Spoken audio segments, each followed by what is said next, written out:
आवाज में रथ का मुंह पलटा दिया और ले जा करके कारावास में डाल दिया। हाथों में हथकड़ियां डाल दी, पांव में बेड़ियां डाल दी और अंदर बंद कर दिया काल कोठरी में। तो दोनों के दोनों हाथ जोड़े कि भैया हमको छोड़ दे, हमने क्या किया है, मैं तुम दोनों को मार दूंगा।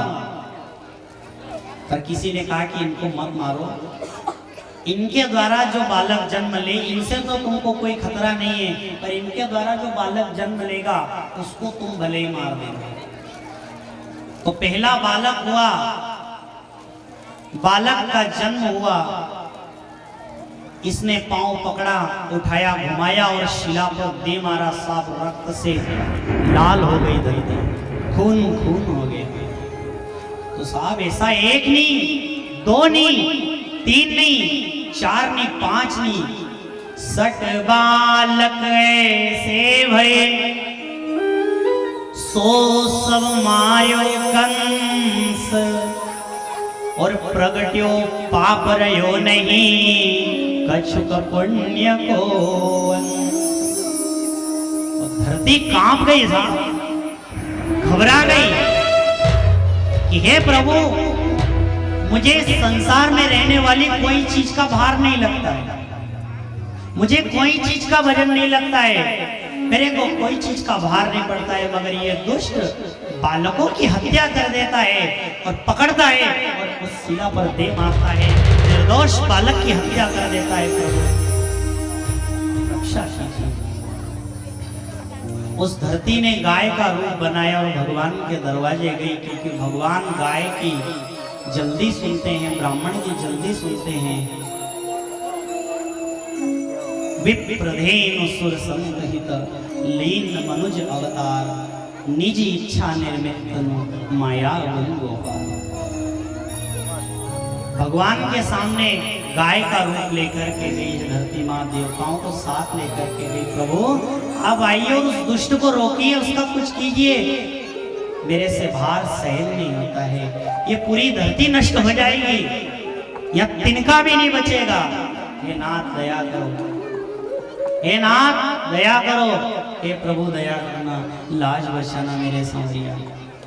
भगवान ने कहा देवी तुम निश्चिंत होकर के और जाओ, मैं बिल्कुल आऊंगा इस पृथ्वी के ऊपर और इस भार को हरण करूंगा।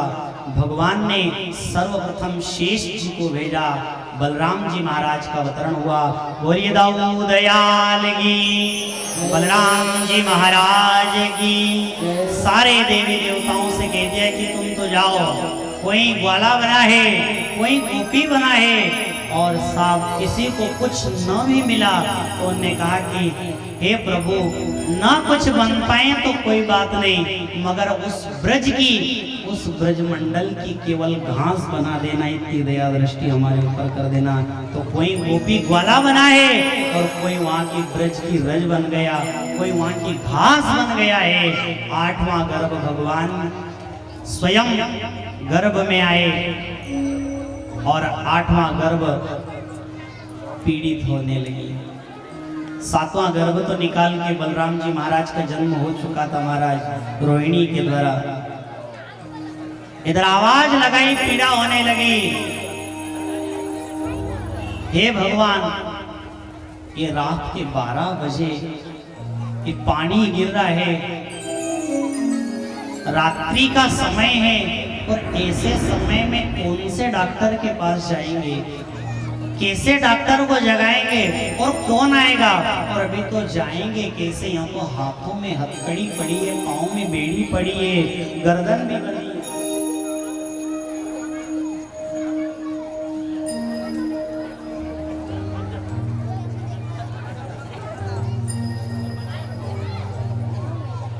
ठीक है तो महाराज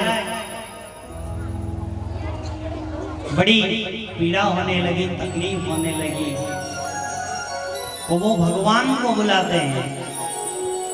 तो जब भी कभी कष्ट आए, तकलीफ आए, दुख मुसीबत आए, तो इस संसार में किसी की तरफ मुंह करके मत रोना।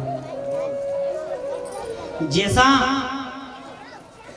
दुख आवे, जैसी तकलीफ आए, तो केवल गुरु के सामने और गोविंद के सामने अपना दुखड़ा रोना, बाकी किसी के सामने मत रोना, क्योंकि यहाँ पर तो सब लोग हंसने वाले हैं, यहाँ सब हंसी उड़ाने वाले, कोई यहाँ समझने वाला समझदार नहीं है।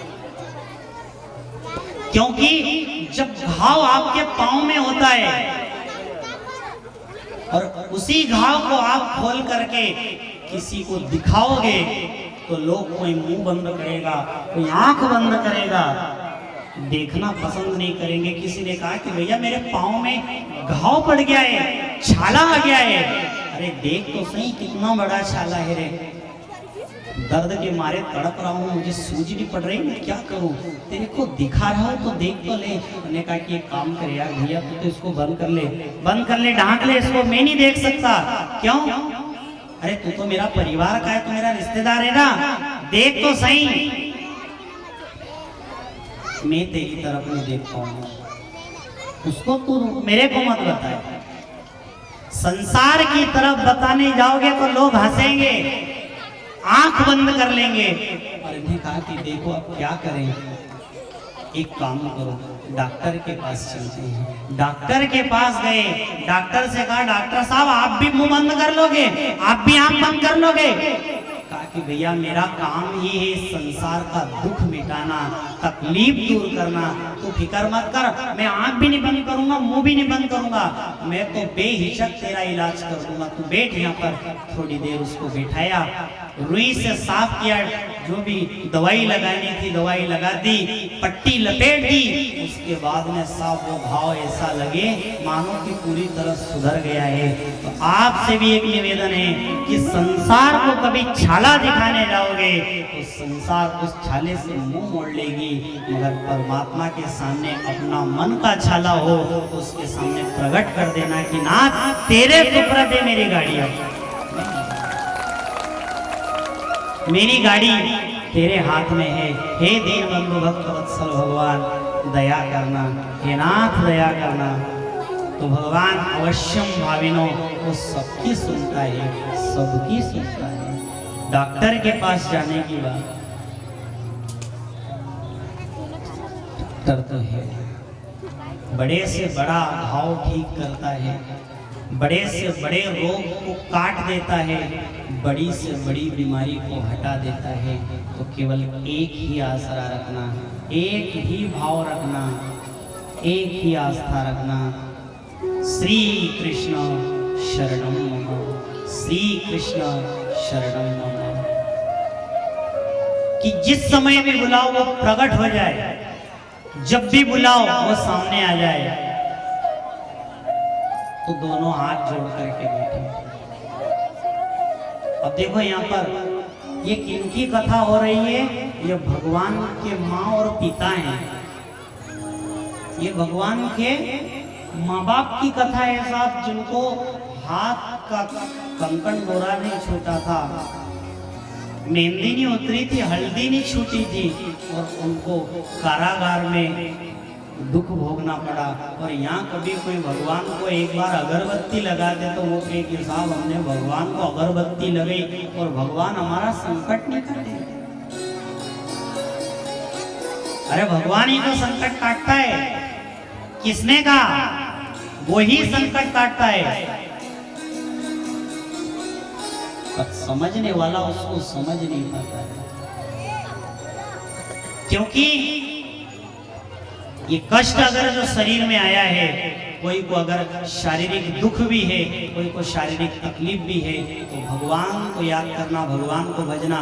अगर कट जाए तो ठीक, और ना कट जाए, ना कटे तो फिर भगवान से कहना कि भगवान ये हो सकता है शायद मेरा ये पूरा प्रारब्ध होगा जो अभी भोग करके मैं काट लूंगा, ये जितना कटेगा उतना अच्छा है, पर ये जिस दिन पूरा कट जाएगा उस दिन तेरे मेरे बीच का ये पर्दा दूर होगा और भगवान से भक्त का मिलन हो जाए। तो भजना ही है, तो केवल भज गोविंदम भज गोविंदम गोविंदम भज भज गोविंदम भज गोविंदम गोविंदम भज मूढ़मते। यहाँ शादी हुई थी और जेल में चले गए, तो भगवान का भजन करने वाले थे। पहले समय में जब शादी ब्याह होता था तो लोग भजन करने के लिए जाते थे, पर अब तो शादी हुए तो साहब इनका टिकट अलग ही हो जाता है। जाने कहाँ ऊटी जाते हैं, कहाँ का बम्बई जाते हैं, सब घूम फिर के होते हैं। क्यों, कहाँ गए थे? अब तो क्या कहते हैं उसको, भगवान जाने, छोटे छोटे क्या करते हैं, जाए साहब बड़ा ठसा से ना, फिर वो फोटो खिंचाते हैं वहां पर।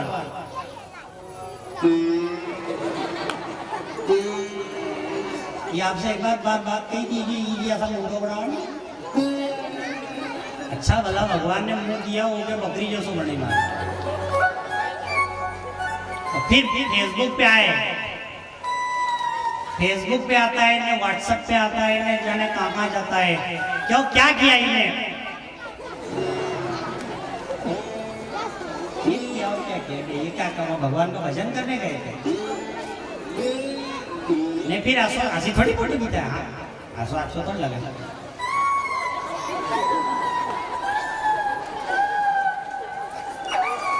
वाह रे ना, भारत देश का रतन हो, जो देखता होगा वो उसको भी शर्म आती होगी। अरे जाना ही है आपको, एकांत में जाना है, नहीं एकांत में जाओ, एकांत में जाओ और दोनों मिलकर के अपने जीवन की शुरुआत भगवान के भजन से करो। तो जीवन की शुरुआत भजन से होगी तो आपका जीवन पूरा सुखमय बीत जाएगा। अच्छे से बजाओ जरा ढंग से।